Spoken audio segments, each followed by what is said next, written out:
Então, muito boa noite a todos. Nossa irmãzinha Denise, a nossa irmãzinha Isida Oliveira, a Nininha. Aqui em casa tem a Tininha, aí tem a Nininha. A Elaine aqui, a minha esposa, é a Tininha. Boa noite, Cleide. Tá aí, eu não sei, tem duas aí. Qual que é a Cleide aí? Levanta a mão aí. Ó, muito bem. A Lucinéia, né? A Lucinéia está no além, está escondida ali.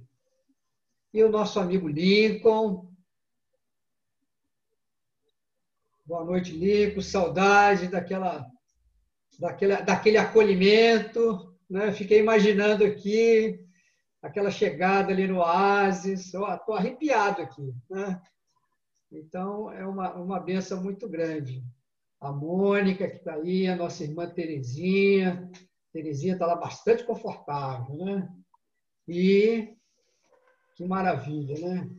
Armar, a Lilisa, a Cristina, o Cleiton, tem bastante gente aí. É muita gente, né? Que maravilha, né? Otávio, Levi, Neném, Fabiane, Maria Lúcia, Luzia, é muita gente. Que maravilha. Celia, Luciene, Simone Ribeiro. Então, assim, é um presente para todos nós. Fiquei muito feliz com o convite de poder participar desse estudo. Mas depois, quando ela me passou o tema, aí eu fiquei preocupado, né? Porque do capítulo 11 do Evangelho segundo o Espiritismo, e para a gente poder falar assim da fé e a caridade, aí eu falei, e aí vem a lembrança, né, do oásis, dessa equipe maravilhosa, dos seus trabalhadores.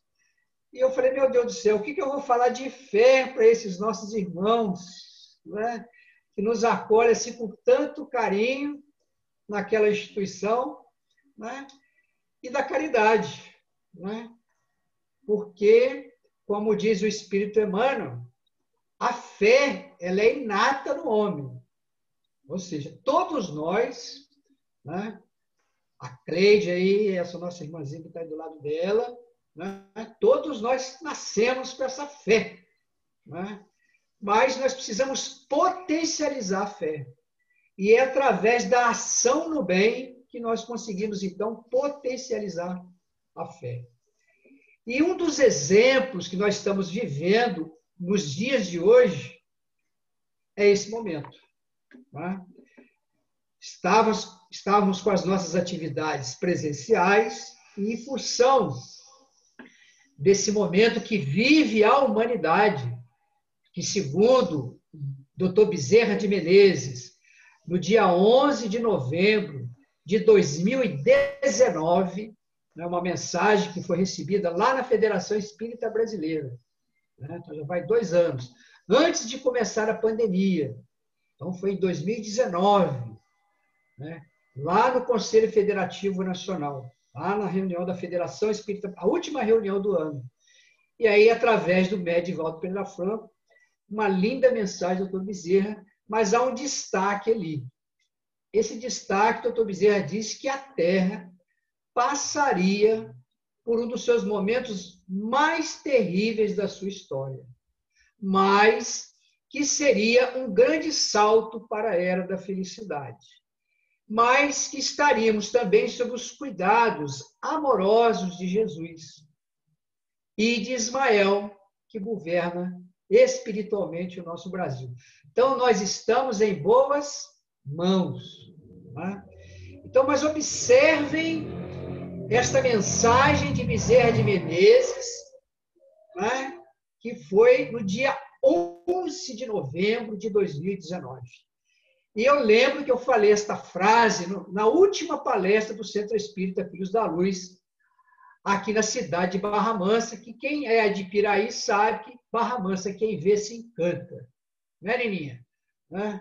Então, isso a televisão é que diz, né? De vez em quando eu fico olhando aqui para Barra Mansa para ver onde está esse encantamento, mas o pessoal diz, viu Cleide? Né? Barra Mansa é quem vê se encanta. Então, nós não tínhamos a ideia, e um amigo nosso lá no centro falou isso. Falou, Ednilson, mas que mensagem Né? Que mensagem é essa do doutor Bezerra de Menezes? O que virá por aí? Né? Sempre se ele era mais velho que ele, me chamou de meu filho. Meu filho, mas que mensagem é essa? Falei, está parecendo aquele discurso que Jesus fez com os discípulos, um dos seus últimos discursos. E os discípulos falaram assim, mestre, mas que discurso duro é esse? Quem poderá te seguir? Mas tu, Pedro, você me seguirá? Se a gente não seguir o Senhor, nós vamos para onde, mestre? Então, nós vamos seguir, mesmo com todas as dificuldades. Né? Então, a proposta de Jesus para todos nós é vivenciarmos realmente a fé e a caridade. E nós estamos aqui dando esse testemunho. Por isso que eu estou muito feliz de estar aqui. Nós somos hoje, né, no que nós chamamos das instituições espíritas adesas ao Conselho Espírita do Estado do Rio de Janeiro, nós somos as 701 casas espíritas. Aqui na nossa região, que nós chamamos do Reunir 3, né, e nós temos 111 casas espíritas, né, contando aí com o grande trabalho do Oásis do Caminho. 111 casas espíritas. Então, apenas 60% das instituições estão realizando esse trabalho. Então, é quase que a metade, ou seja, 60 casas espíritas fazendo esse trabalho. Então, significa o esforço que todos nós estamos empreendendo para darmos continuidade no trabalho da casa espírita, que é o acolhimento, que é o estudo, né?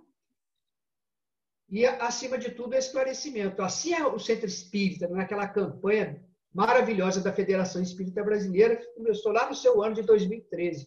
Assim é o Centro Espírita. Acolhe, consola, esclarece e, acima de tudo, orienta. Então, o Oásis segue aí fazendo esse trabalho, que não é um trabalho tão fácil assim. Né?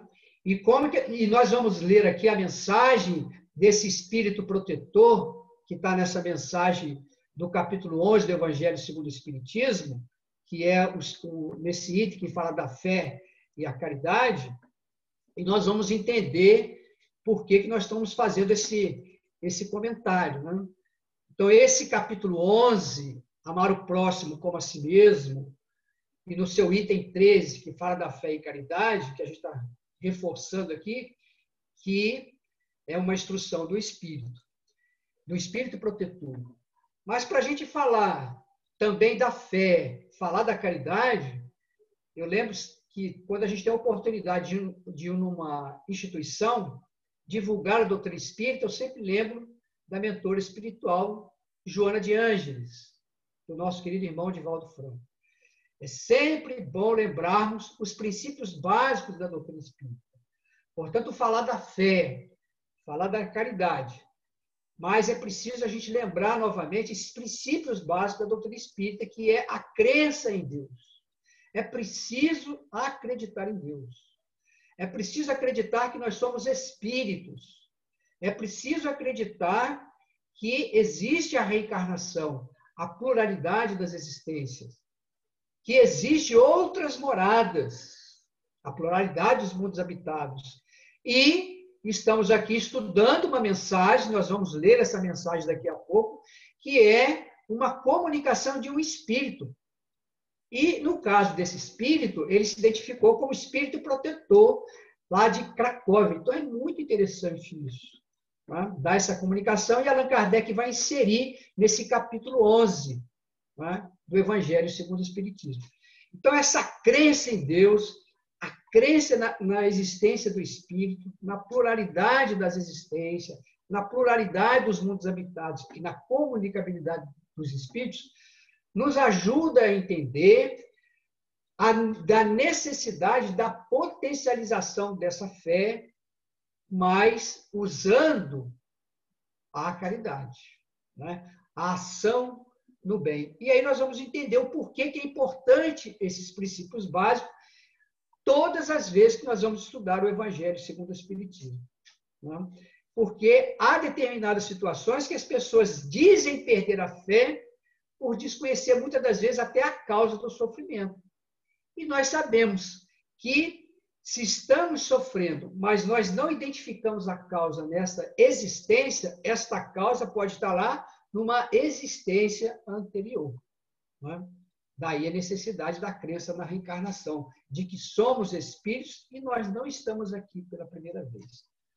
Então, nós vamos trazer aqui uma passagem de Mateus, que está no seu capítulo 22, versículo 34 a 40, que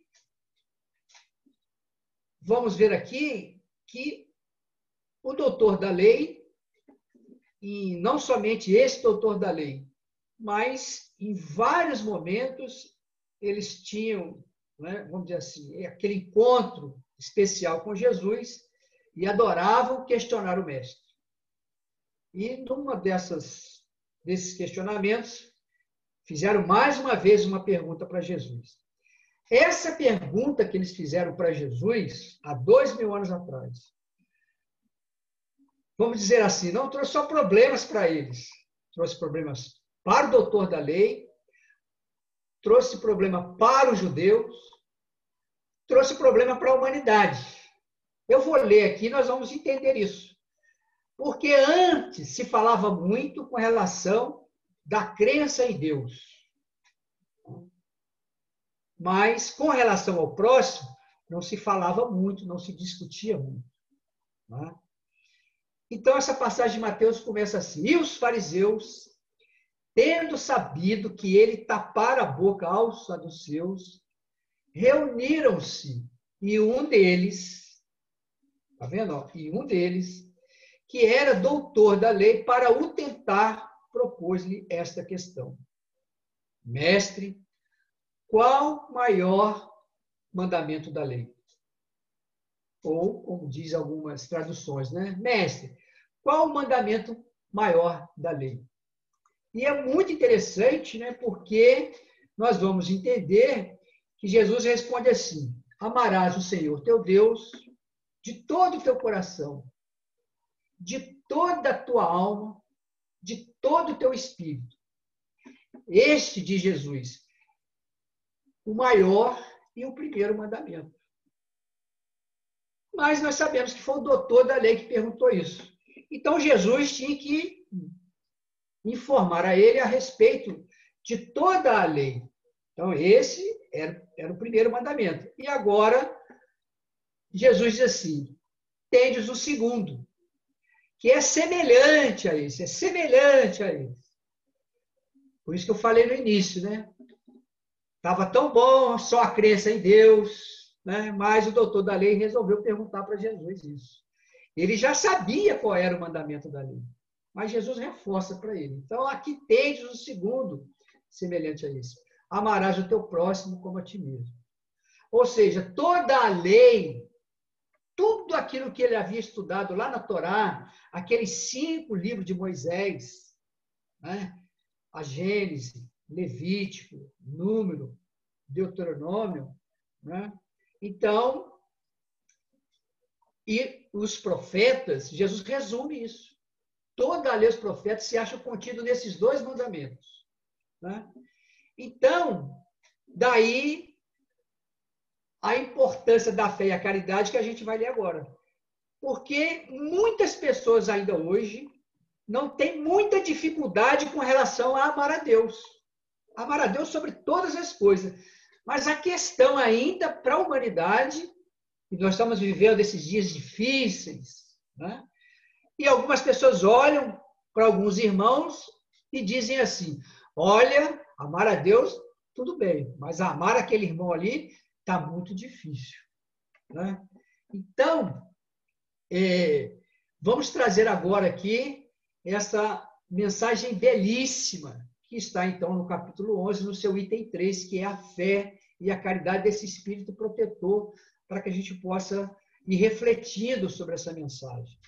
Então, ele começa dizendo assim: disse-vos há muito, meus caros filhos, que a caridade sem a fé não basta para manter entre os homens uma ordem social capaz de os tornar felizes.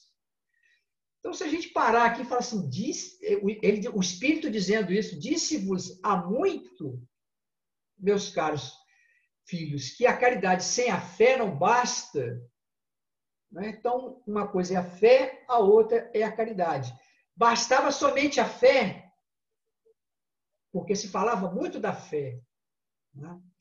Recordemos no capítulo 3 do Evangelho segundo o Espiritismo, quando Jesus fala assim, não se turbe o vosso coração, credes em Deus, a crença em Deus, mas creem em mim também, porque na casa de meu Pai há muitas moradas. É preciso acreditar em Deus, mas creia em mim também. Né? Então veja, até Jesus ali fazendo essa confirmação da manutenção dessa fé em Deus. Exatamente o que está acontecendo conosco hoje. Né? Quantos estão questionando a divindade com relação a esse momento que nós estamos passando aqui? Ao ponto de a gente ouvir algumas mensagens assim, misericórdia, parece que Deus nos abandonou. Né? Onde estará Jesus essa hora? Onde estão os amigos espirituais? Seguem trabalhando incansavelmente. Né? Então, continua o Espírito dizendo assim, pudera ter dito que a caridade é impossível sem a fé. Né? Então, a caridade sem a fé não basta. Aí ele vem dizer agora, se pudera eu ter dito anteriormente, que a caridade é impossível sem a fé.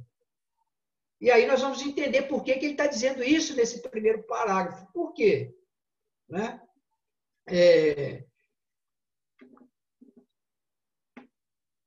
A fé e a caridade, ela tem impulsos generosos, diz ele. Né? Por quê? Ela também se encontra mesmo entre aquelas pessoas que não têm nenhuma religião. Fazem a caridade. Né? Ajuda aqui, ajuda ali, não pensa muito. Né? Nessa caridade que ele está fazendo.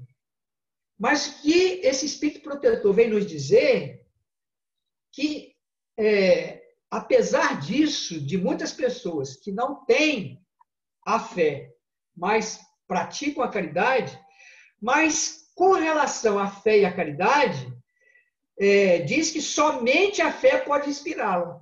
Qual? A caridade com sacrifício. Né? Então, por exemplo, esse momento que nós estamos fazendo aqui, essa live aqui, todo mundo juntos, todos nós juntos aqui, não deixa de ser um sacrifício.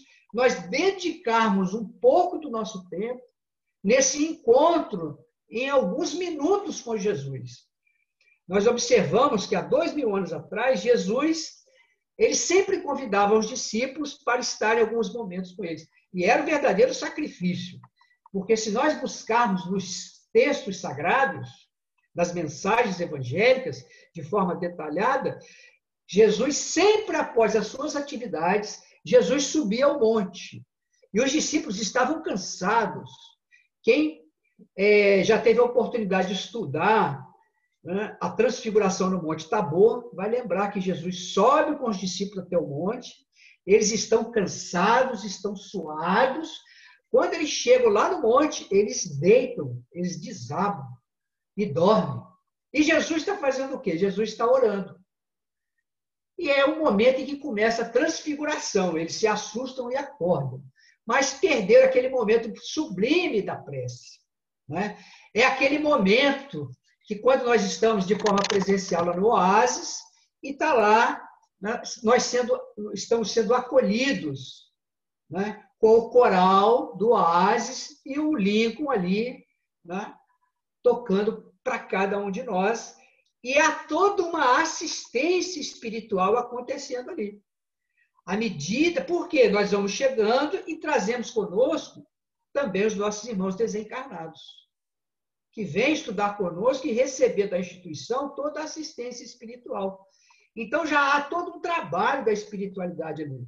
Então, imagine quem chega depois, às vezes por alguma razão, por alguma dificuldade, né? As pessoas acabam não chegando antes da preparação. Né? Então, perde aquele momento sublime da preparação.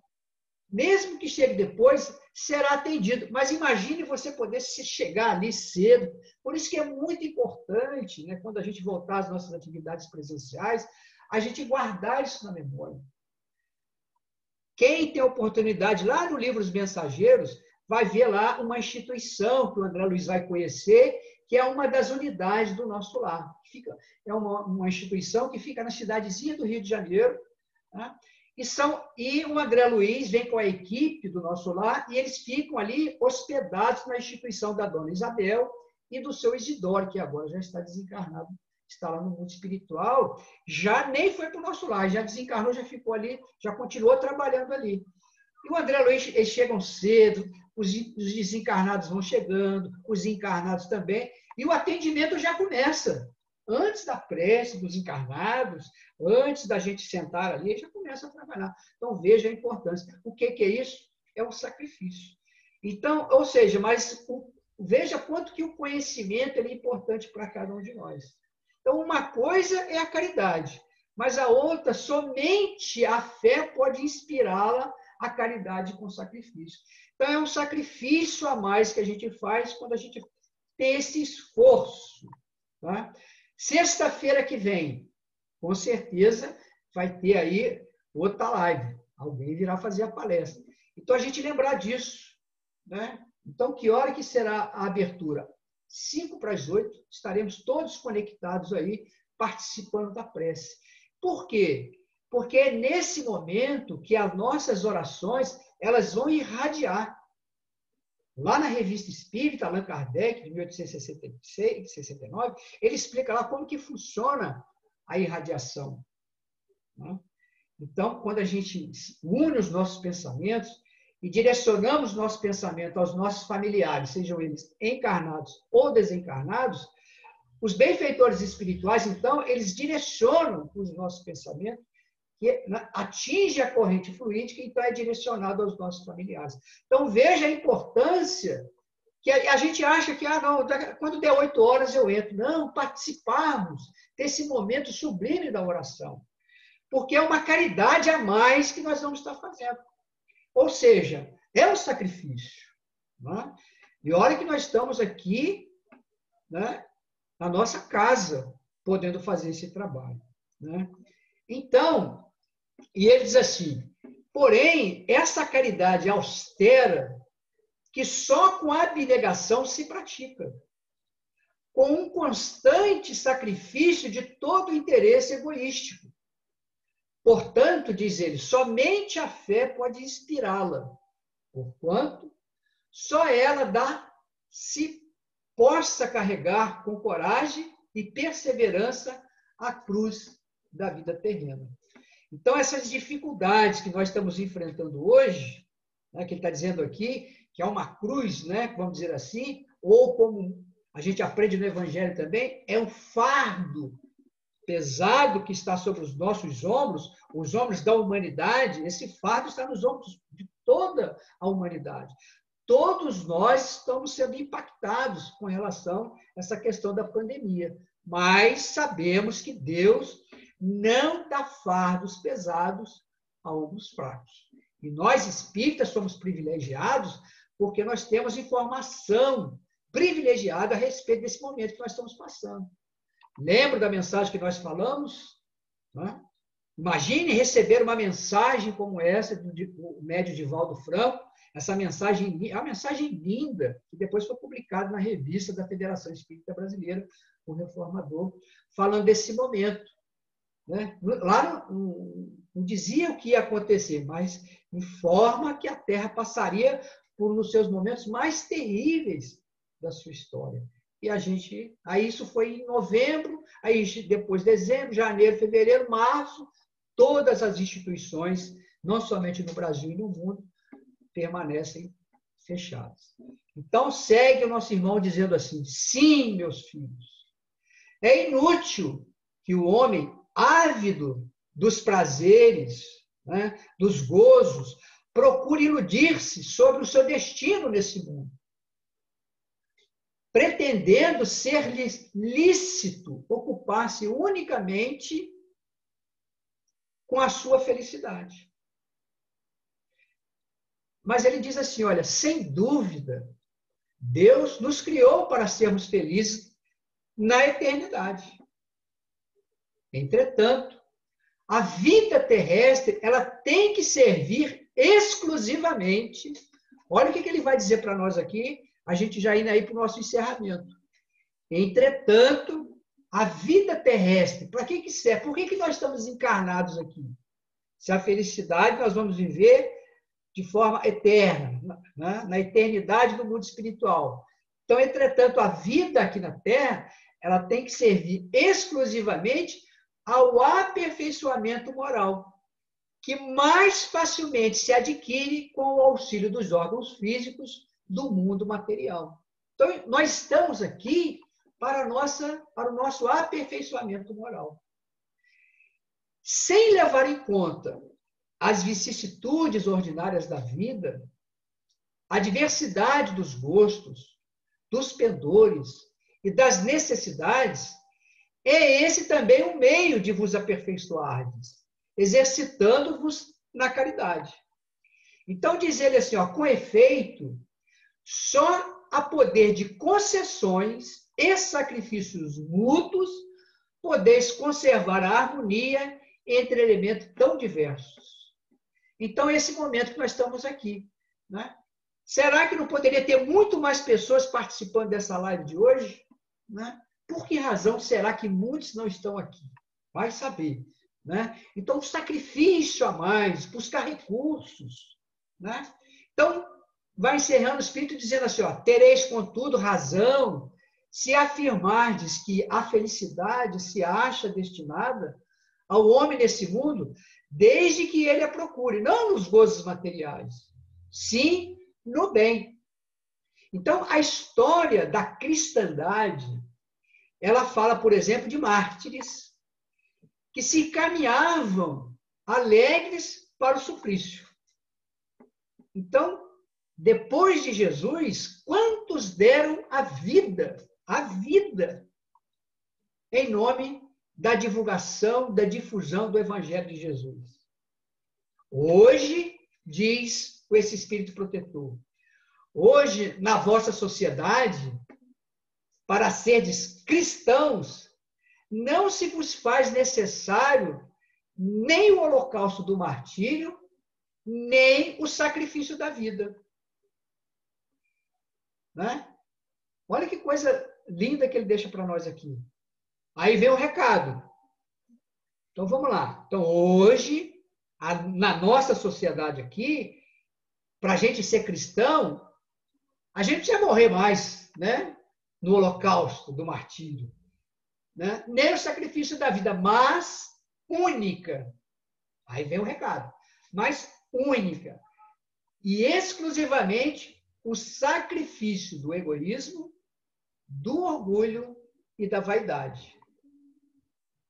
Triunfareis se a caridade vos inspirar e vos sustentar a fé. Então, essa aí é a mensagem desse espírito protetor, né, de Cracóvia, em 1861, que Allan Kardec, então, inseriu aí no Evangelho segundo o Espiritismo. Então, para a gente encerrar, que está faltando um minutinho aí, eu só vou trazer essa questão que está no livro Consolador do Espírito Emmanuel. Poder-se-á definir o que é ter fé é uma questão 354 desse livro Consolador. É um livro de perguntas e respostas. Então, ele diz assim, olha, ter fé, meus irmãos, é guardar no coração a luminosa certeza em Deus, certeza que ultrapassou o âmbito da crença religiosa, fazendo o coração repousar numa energia constante da realização divina da personalidade. E encerra Emmanuel dizendo assim, portanto, conseguir a fé é alcançar a possibilidade de não mais dizer assim, eu creio, eu acredito, mas é afirmar, eu sei, eu conheço, com todos os valores da razão, tocado pela luz do sentimento. Então, meus queridos irmãos, muita paz, que Jesus envolva os nossos corações. Então, vamos fazer a prece? Isso mesmo, Denise? Então, vamos lá. Então, vamos elevar os nossos pensamentos e vamos orar. Deus, Pai de infinito amor. Jesus, nosso bom e amado Mestre. Amigo incondicional das nossas vidas. Aos benfeitores espirituais que coordenam, que orientam as atividades do Oásis do Caminho. Estamos agradecidos, Senhor, pelas bênçãos que com certeza todos nós aqui recebemos. Bênçãos de paz, bênçãos de saúde e de serenidade para todos os nossos corações. Mas sabemos, Jesus, que a tua infinita é a misericórdia. Por isso rogamos, Mestre, que essas bênçãos de paz, essas bênçãos de saúde, de serenidade, elas possam irradiar, Senhor, invadindo os nossos lares, os nossos corações. Não somente os nossos familiares, Senhor, mas os nossos parentes, aos nossos amigos. Alguns estão aqui em nossos cadernos de prece, de vibrações, sejam eles encarnados ou desencarnados. Que toda essa equipe espiritual do Oásis do Caminho possam levar, então, Senhor, essas vibrações amorosas e envolver a todos esses corações. E assim, Mestre, em vosso nome, em nome dos benfeitores espirituais, mas acima de tudo, em nome de Deus, pedir a permissão, Senhor, para encerrarmos as reflexões da noite de hoje. Que assim seja, graças a Deus.